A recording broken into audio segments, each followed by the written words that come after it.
Christelle Ballier.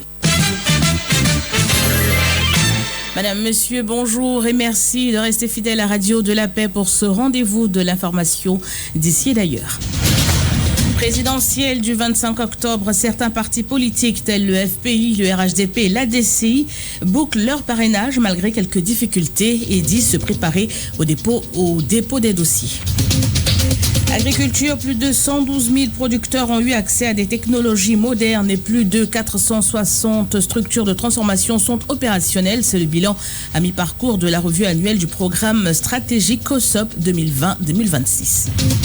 Sur le continent, le groupe AFCM 23 a exécuté plus de 140 civils dans l'est de la République démocratique du Congo en juillet, selon l'ONG Human Rights Watch. En fin d'édition, l'invité de la rédaction, professeur Bamba Abdoulaye, spécialiste en histoire des relations internationales, interviendra sur le plan d'occupation de Gaza présenté le week-end par le ministre israélien Benjamin Netanyahou. Il sera avec Nelly Dali. Voilà pour nos grandes lignes. À moins d'une semaine de la fin de l'opération de parrainage citoyen pour la présidentielle d'octobre 2025, précisément le 25 octobre, les candidats à la candidature multiplient les démarches. Le Front populaire ivoirien affirme avoir déjà achevé cette étape et se prépare désormais au dépôt officiel du dossier de leur candidat.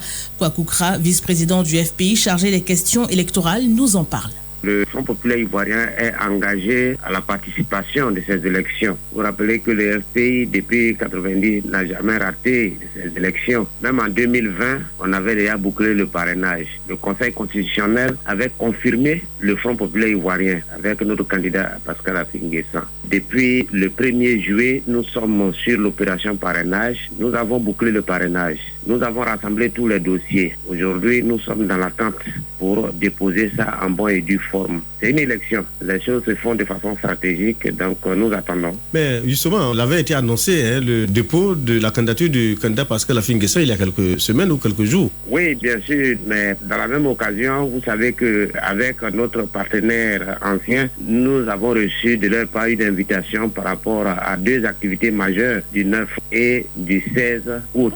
Par rapport à cela, il était bon qu'on soit attentif à tous ces événements avant de faire quoi que ce soit. Et comment ça s'est passé sur le terrain pour le parrainage? Le parrainage n'a pas été un véritable problème pour nous. Ce qui a été un souci, c'était l'usage du terminal. Par contre, sur le recensement manuel, ça a été vraiment facile. Et nous avons atteint largement même les quotas en un temps record.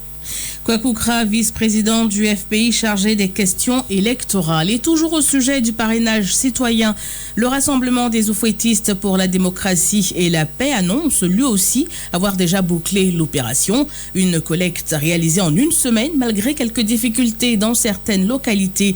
Doumbia Brahima, secrétaire exécutif adjoint chargé des élections du RHDP. Dès que le président Alassane Ouattara, notre candidat, a donné sa réponse, les structures ont été mises en mission et les parrainages ont été collectés partout sur le territoire national. Et nous avons constaté un engouement parce qu'à moins d'une semaine, nous avons réussi à boucler notre parrainage. Nous avons commencé le 2 et le 8, l'ensemble des parrainages était déjà bouclé. Certains de vos collègues des autres partis politiques ont estimé que sur le terrain, il y avait quelques problèmes avec les machines, ce qui les a contraints donc à passer à l'aspect manuel. Est-ce qu'à votre niveau, vous avez constaté ces quelques difficultés? Oui, il faut reconnaître que dans certaines zones, quand il n'y a pas le réseau Internet, ça ne passe pas. Donc on a eu ces quelques difficultés, mais en dehors de ça, partout le réseau était bon, ça s'est passé très vite. Pour chaque parrain, en moins d'une minute, on avait fini. Doumbia Brahima, on apprend ici et là que le 26 août prochain, le candidat du RHDP va déposer son dossier de candidature à la CEI. Est-ce que l'information est vérifiée? Le moment venu, on vous donnera l'information correcte. Je profite aussi pour féliciter la Commission électorale indépendante pour avoir introduit la technologie dedans qui permet d'aller plus vite et qui permet d'éviter les doublons. Doumbia Brahima, secrétaire exécutif adjoint chargé des élections du RHDP, était avec Junior Cardin. Junior Cardin qui interrogeait bien avant le vice-président du FPI chargé des questions électorales, Kwakoukra. Et de son côté également, le mouvement politique ADCI, aujourd'hui et demain pour la Côte d'Ivoire, par la voix de son premier vice-président Israël Guébo, dit avoir bouclé cette opération, relevant les quelques difficultés rencontrées, et nous l'écoutons. Aujourd'hui, demain, la Côte d'Ivoire a essayé à adhérer à ce parrainage-là, même si on a critiqué les conditions technologiques qui ont été ajoutées, qui peuvent être des freins, mais on a adhéré à cette opération et nous avons été sur le terrain pendant presque un mois. Et à ce jour, ADCI a fini avec l'opération de parrainage. Nous sommes allés au-delà même du nombre de parrainages demandés, c'est-à-dire que, je vous prends un exemple, lorsqu'on nous demandait 2700 pour une région, nous avons pour objectif d'avoir 3000 parrainages en nous disant que éventuellement il peut y avoir des doublons et donc on aurait de la marge pour pouvoir combler. Donc oui, nous sommes allés au-delà des chiffres. Normalement, si on regarde le quota demandé de cette zone que nous avons choisie, il nous fallait trouver 37 159 parrains. Aujourd'hui, nous sommes à 44 100 parrains que nous avons mobilisés et un peu plus d'ailleurs. Donc oui, à ce stade, à aujourd'hui, nous avons bouclé l'opération de parrainage. Nous nous préparons justement pour aller déposer notre candidature à la CEI. Est-ce que vous avez connu des difficultés sur le terrain? Oui, beaucoup de difficultés. Déjà, c'était une première opération pour nous. Dans certaines contrées, lorsqu'on sort des villes, la communication sur cette opération n'est pas bien passée. Des populations villageoises ne savaient même pas ce que c'était le parrainage. Les tablettes, les smartphones qui avaient été donnés ne fonctionnaient pas toujours. Ça, c'est les deux défis principaux que nous avons eu du côté de la CEI. Mais du côté des populations elles-mêmes, on s'est rendu compte que il y a beaucoup de populations qui nous demandaient de l'argent en contrepartie du parrainage. Le vice-président du mouvement politique ADCI aujourd'hui et demain pour la Côte d'Ivoire, Israël Guibo, était en ligne avec Constant Maïli.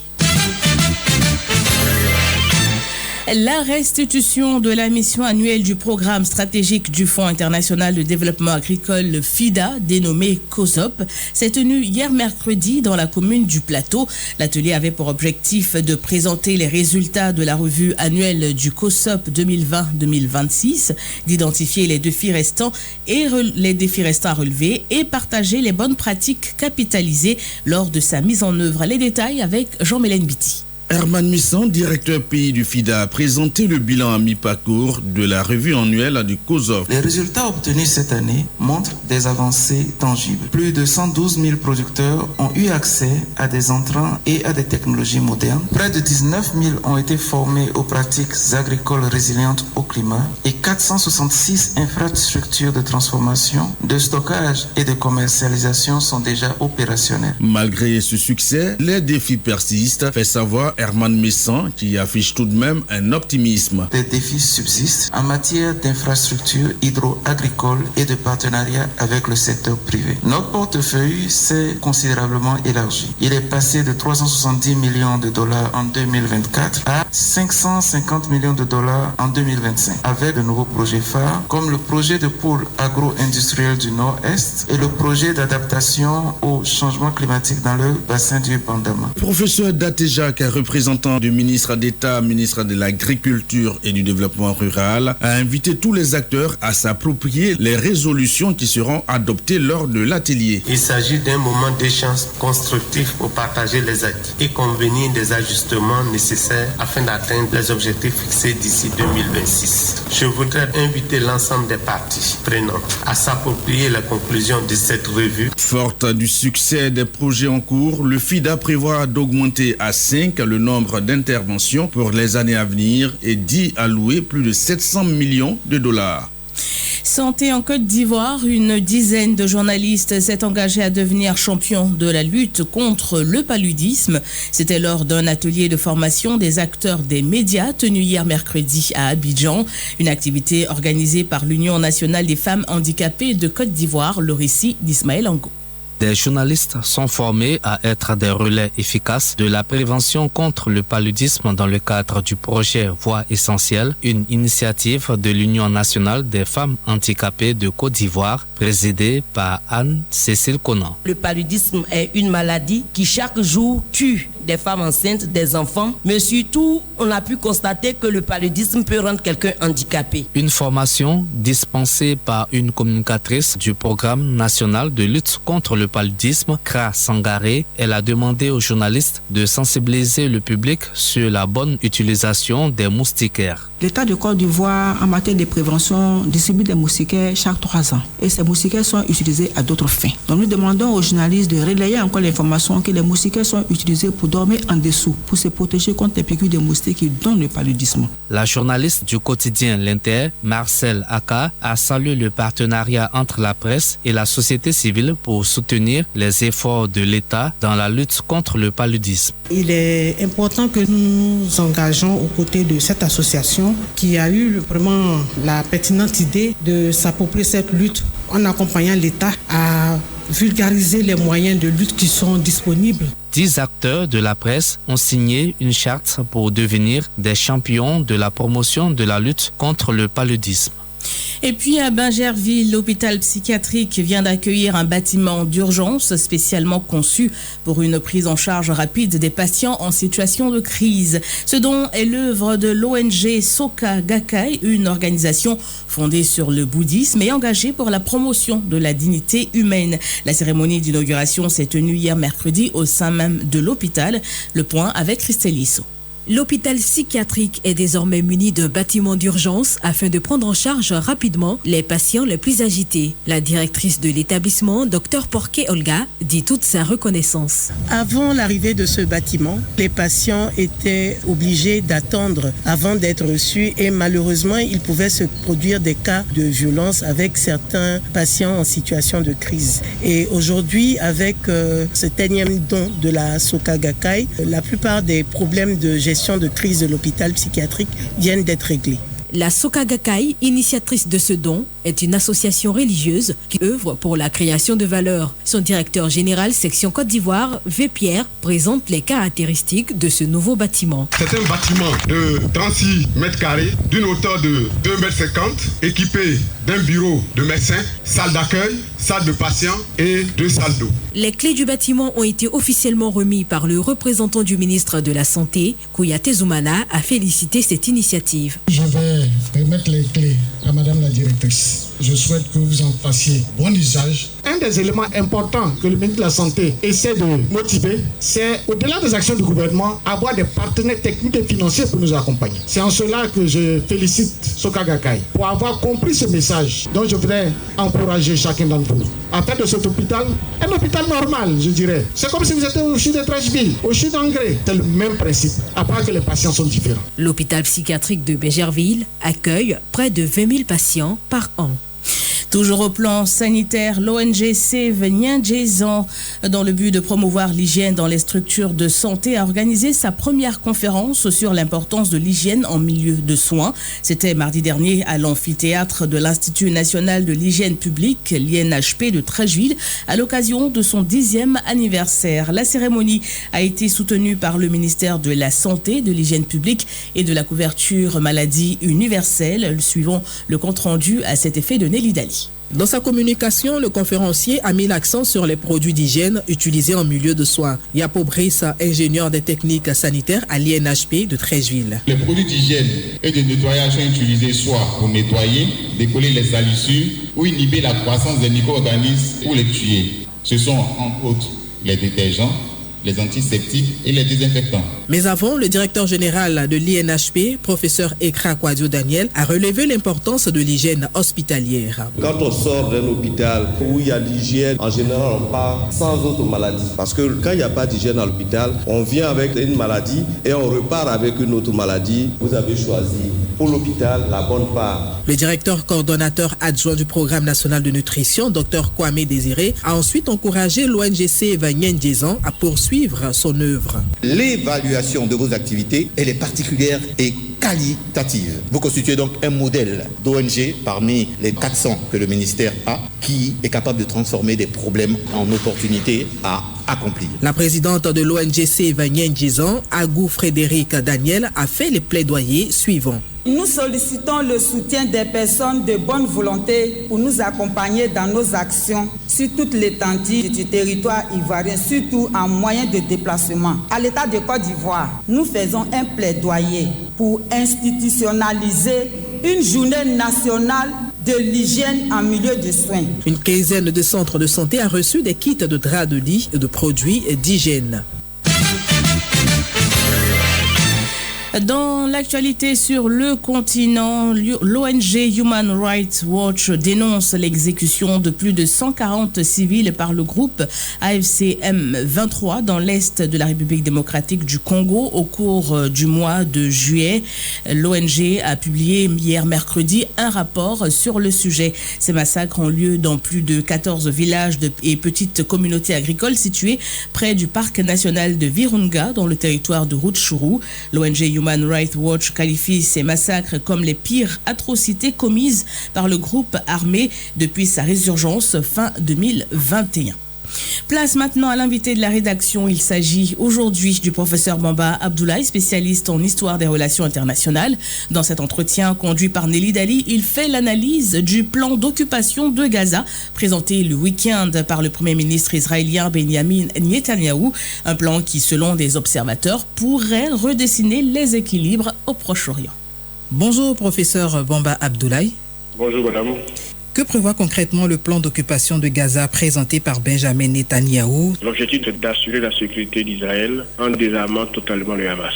Dans ce plan, il dit le Hamas doit être désarmé, tous les otages doivent être libérés, Gaza doit être démilitarisé, Israël doit avoir le contrôle total de la sécurité et une administration civile pacifique non israélienne qui doit être mise en place. Est-ce qu'on peut parler de la fin de l'autorité palestinienne avec ce plan? On va à petits pas. Mais en réalité, l'objectif principal, c'est qu'Israël aujourd'hui veut occuper la bande de Gaza. Et Israël serait très heureux de voir tous les pays palestiniens aujourd'hui quitter cette zone. Quelles conséquences ce projet pourrait-il avoir sur la gouvernance à Gaza et en Cisjordanie? Les conséquences sont à plusieurs niveaux. Aujourd'hui, le Hamas, pour être honnête, n'est plus une menace pour Israël. Le Hamas a été quasiment réduit. Le Hamas n'est pas une armée normalement constituée, c'est un groupe qui sociologiquement a la capacité de se disperser dans la population. Donc depuis bientôt 22 mois, ce combat contre le Hamas a permis d'affaiblir au maximum le Hamas. Mais cette politique de Netanyahou va peut-être être aujourd'hui une menace pour Israël lui-même, parce que ça va continuer d'envenimer la haine que les uns et les autres ont pour Israël. Et la question sécuritaire va toujours être au rendez-vous pour Israël. Et enfin, il y a la dimension humanitaire, qui est aujourd'hui vraiment un scandale international. L'aide humanitaire arrive au compte-gouttes. Et les quelques rapports qu'on a, c'est vraiment pas digne du 21e siècle. Quelle pourrait être la réaction des grandes puissances comme les États-Unis, l'Union européenne et la Russie? Toutes les réactions internationales sont les bienvenues, mais la seule réaction internationale qui peut changer véritablement la situation, c'est celle des États-Unis. Or, la posture américaine n'est pas dans une dynamique d'amener Israël à changer de posture. Bien au contraire, il y a parfois un silence coupable qui tend à comprendre que les États-Unis ne feront rien pour l'instant, en tout cas, pour empêcher Israël d'atteindre ses objectifs à ce niveau. En tout cas, ça crée un tollé général. Même au sein de l'État israélien, l'armée elle-même est divisée. Certains généraux ne voient plus d'un bon œil le fait de la poursuite de cette guerre. La population, elle, est divisée parce qu'elle estime que cette manière de faire met en péril la vie des otages. La communauté internationale aujourd'hui avec certaines grandes puissances, la France, le Royaume-Uni, le monde arabe qui est en train de se lever pour parler d'une seule voix. Mais il faut que les États-Unis lèvent la main, que les États-Unis se lèvent et s'associent aux autres pays pour que Netanyahou comprenne qu'en réalité, l'intérêt d'Israël, c'est de laisser la zone de Gaza aux Palestiniens et peut-être chercher à créer, comme l'ont préconisé beaucoup d'États, deux États, un État palestinien et un État israélien qui existe déjà, et définir les contours de la collaboration, de la cohabitation entre les deux entités, que la paix définitive puisse revenir dans cette zone. Selon vous, est-ce que ce plan d'occupation peut réellement stabiliser la situation à Gaza? Non, pas du tout. Ça va d'abord envenimer la situation. Ça fait 22 mois que ça dure et c'est pas fini. Donc la solution militaire aujourd'hui n'est plus la solution parce que le Hamas est affaibli.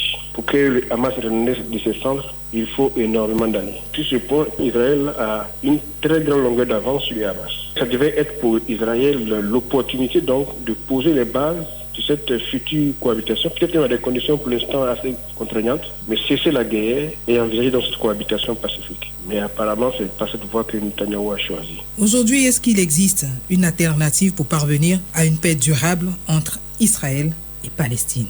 Si vous partez du premier plan de partage, qui était déjà une première solution qui avait été proposée, à aujourd'hui, ce plan de partage qui est appelé pratiquement la création de deux États, État palestinien et État israélien, cette solution a aujourd'hui qu'une grande majorité de la communauté internationale des pays membres de l'ONU préconise aujourd'hui comme solution. Mais cette solution n'est pas vue d'un bon œil du côté israélien pense que la solution, donc, c'est la solution militaire. Et donc, c'est cette voie seule que Netanyahou connaît, malgré les cris de cœur, malgré les interpellations de la communauté internationale, de la Ligue arabe, de ses voisins, pour une solution pacifique. Alors, quel rôle la communauté internationale devrait-elle jouer pour éviter une aggravation du conflit? D'abord, il y a un rôle de pression et un rôle de désolidarisation d'Israël, surtout pour les pays occidentaux qui fournissent armes, munitions, moyens financiers, moyens économiques. Certains ont commencé à faire entendre leur voix, mais il faut aller au-delà de donc, la voix, il faut être très concret sur ce terrain. Donc la communauté internationale peut jouer un rôle, parler d'une seule voix, y compris les États-Unis, parce que l'ONU seule ne pourra pas. Et pour moi, la grosse difficulté aujourd'hui, c'est la position américaine sur cette question. Si les Américains arrivaient à se rallier à la position des autres pays de la communauté internationale, je pense qu'on aurait fait un bond considérable sur le chemin de la paix entre ces deux entités. Merci, professeur Bamba Abdoulaye. Merci beaucoup, madame. C'était à l'instant le professeur Bamba Abdoulaye, spécialiste en histoire des relations internationales. Invité de la rédaction aujourd'hui, il répondait aux questions de Nelly Dali. 12 heures passées de 21 minutes, c'est la fin de ce journal, le rappel des titres. Présidentielle du 25 octobre, certains partis politiques tels le FPI, le RHDP et la DCI bouclent leur parrainage malgré quelques difficultés et disent se préparer au dépôt des dossiers. Agriculture, plus de 112 000 producteurs ont eu accès à des technologies modernes et plus de 460 structures de transformation sont opérationnelles. C'est le bilan à mi-parcours de la revue annuelle du programme stratégique COSOP 2020-2026. Et puis sur le continent, le groupe AFCM 23 a exécuté plus de 140 civils dans l'est de la RDC, la République démocratique du Congo, durant le mois de juillet, selon un rapport de l'ONG Human Rights Watch. Merci à vous de nous avoir suivis pour ce 12h. Prochain rendez-vous de l'actualité sur Radio de la Paix, c'est à 15h. Pour l'heure, retrouvez la revue de la presse ivoirienne avec Mardoché Kwasi.